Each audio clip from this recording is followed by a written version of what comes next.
Bonjour mes amis nomides, nous allons maintenant continuer cette visite en Croatie. Alors il ne faut pas oublier que la Croatie a une forme de croissant et qu'il y a toute la côte très touristique où tout le monde va en général parce que les eaux sont superbes, vraiment c'est très beau. Et puis il y a l'intérieur de ce croissant qui est donc la Croatie de l'Est. Et c'est donc vraiment l'intérieur de l'intérieur. Et donc je vais de surprise en surprise, qui me rappelle quand même avec une certaine nostalgie, mais enfin j'aurais pas voulu y vivre, hein, la période où il y avait le mur et les pays de l'Est et les pays de l'Ouest. Le paysage que j'adore, les bruits.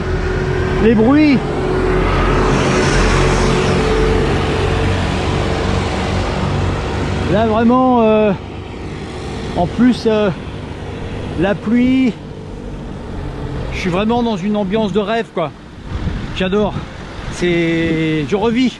Ah oui, petit détail. Bon, on voit quand même qu'il s'est passé quelques petits trucs ici. Il y a quand même des restes. C'est pas des insectes qui se sont écrasés sur les murs. Mais ce qui est bizarre, c'est que ça s'est passé quand même il y a 30 ans. C'est comme si en France, on avait laissé jusqu'en 85 des ruines qui dataient de la fin de la guerre. C'est quand même bizarre, quoi. Rien n'est vraiment refait. Et c'est incalculable le nombre de maisons qui sont complètement abandonnées, en décomposition, si l'on peut dire. Le pays a été à moitié vidé, quoi.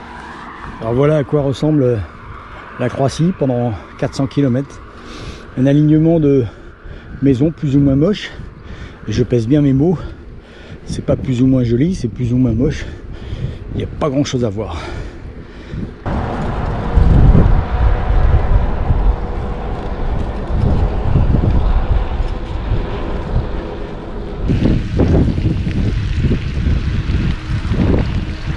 Cinquième jour de pluie, toujours en Croatie. Je continue à longer mes maisons.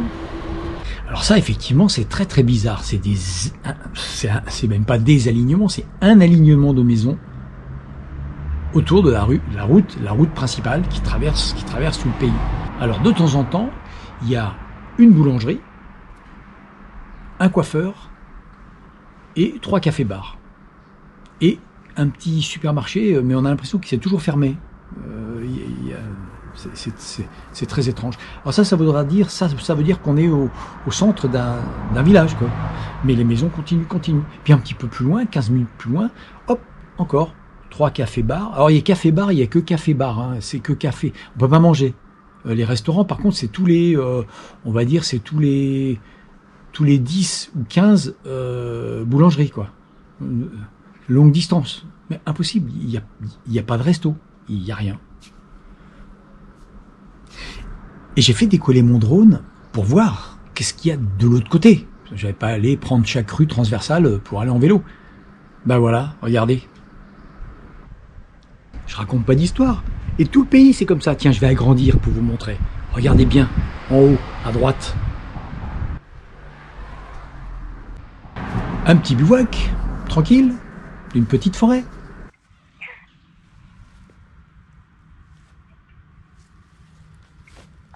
Et les cafés-bars, c'est pas tout à fait l'ambiance, quoi. C'est-à-dire que là, je rentre dans un café-bar, ça s'appelle café-bar. Je demande un café, j'ai l'impression que je suis un extraterrestre. C'est-à-dire que le mec café, on a l'impression qu'il comprend pas. Et pourtant, tout le monde dit café. Je pense qu'il me regarde plus qu'il m'écoute. Et il regarde ce mec ahuri qui débarque, il comprend pas trop, le gars. Regardez.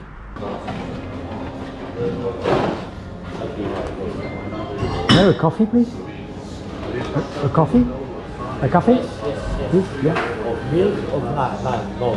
No, coffee. Just coffee. Yeah. Thank you.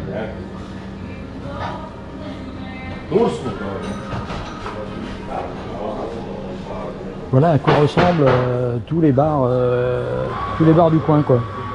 Super accueil, super ambiance, non? Allez, on y retourne juste pour le plaisir, quoi. Un peu s'accouder au bar. Ej, vratili su taj cikl. Samo nisu vratili ono što je bilo pored. Znači je došao, evo, ima 2-3 tvornice. A čovjek krenuo, već je on dosta svijeta. Je regarde pas trop les cartes, mais Je viens de m'apercevoir que je vais traverser Vukovar. Et sinistre mémoire, bien sûr, qui me reviennent, sinistre souvenir, parce que pour nous, pour les gens de mon âge, ça paraît pas si éloigné que ça. En 1991, au plus fort de la guerre serbo-croate, qui a duré entre 1990 et 1995, il y a eu un siège ici à Vukovar de 87 jours. Il y avait 1800 soldats de la force croate contre, en face de les forces militaires yougoslaves régulières et des paramilitaires serbes de 36 000 combattants. Ils ont tenu 87 jours et lors de la chute de la ville, malheureusement, il y a eu des centaines de personnes massacrées. Il y a eu 20 000 personnes expulsées par les forces serbes. Et puis voilà, et puis comme souvenir, eh bien, c'est la guerre, si je puis dire, la plus violente qui a eu lieu depuis la fin de la Seconde Guerre mondiale, avec les massacres les plus violents aussi. Triste souvenir tout ça. Espérons que ça n'arrivera plus jamais. Mais personnellement, j'ai des doutes. La nature humaine, no comment. De toute façon, la ville a été reconstruite. Et donc elle ressemble à rien, comme tout le reste. Ils ont gardé uniquement ce château d'eau qui a essuyé 640 tirs, missiles et autres, pour forcément les couper de l'eau pendant le siège de la ville. Ils l'ont gardé comme symbole de l'unité croate. Alors vous allez me dire pourquoi il y a autant de problèmes entre les Serbes et les Croates. Alors je me suis renseigné, c'est pas grand chose, et je vous le donne en mille encore une fois. C'est à cause de quoi? Eh ben, des problèmes de religion principalement. Pourquoi religion? Et pourtant c'est pas les musulmans ici, c'est parce que entre l'orthodoxe et les catholiques, des problèmes d'écriture aussi. Par exemple, l'écriture, nous on a les lettres latines, ils ont les lettres latines, les Croates ont les lettres latines, les Serbes eux utilisent les lettres, l'alphabet cyrillique, qui est une influence de l'église orthodoxe byzantine, alors que les Croates c'est l'inverse. Et donc voilà quoi. Les religions sont le cancer de l'entente harmonieuse entre les êtres humains. Je mets un copyright là-dessus. Alors je simplifie sûrement, mais bon, j'ai un petit problème avec ce qu'entraînent toutes les religions, c'est personnel. Voilà ce que j'en pense.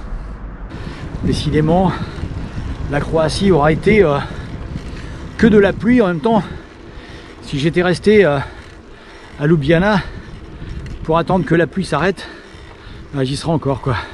Donc je serai encore en Slovénie. Je vais faire une petite conclusion quand même. Si vous venez en Croatie, ne venez pas forcément dans ce coin-là, quoi. Allez sur la côte. Alors la côte, c'est superbe, Dubrovnik, tout ça. Ça, franchement, c'est superbe. J'y étais encore il y a 3 mois. C'est vraiment très très beau. C'est incomparable. Mais par contre, cette région-là, j'ai discuté avec 2 Serbes qui m'ont dit le problème, c'est cette région a beaucoup souffert des combats, de la guerre, et tous les gens qui ont pu partir, qui avaient les moyens de partir, sont partis. Donc il reste les gens qui ont peut-être pas les moyens de partir, ou pas encore. Mais enfin bon, c'est... Voilà. Et en plus, j'ai pas été aidé, il y avait la pluie. Ça, c'est pas terrible, hein. Sans rayon de soleil, non plus, c'est pas très gai. Voilà. Allez, on approche de la frontière. Je suis pas rendu en Serbie. Je suis dans la ville de Ilok. C'est d'un glauque incroyable, quoi. À mourir. Et il y a des gens qui vivent ici, hein. Ça fait peur. Et voilà la frontière. La frontière, je quitte la Croatie. Je suis sur le pont frontière entre la Serbie et la Croatie. Mes amis nomides, je vous dis au revoir, à la prochaine vidéo qui sera cette fois-ci dans un autre pays. Et puis on va finir sur des images symboliques de la Croatie que j'ai traversée pendant 400 km.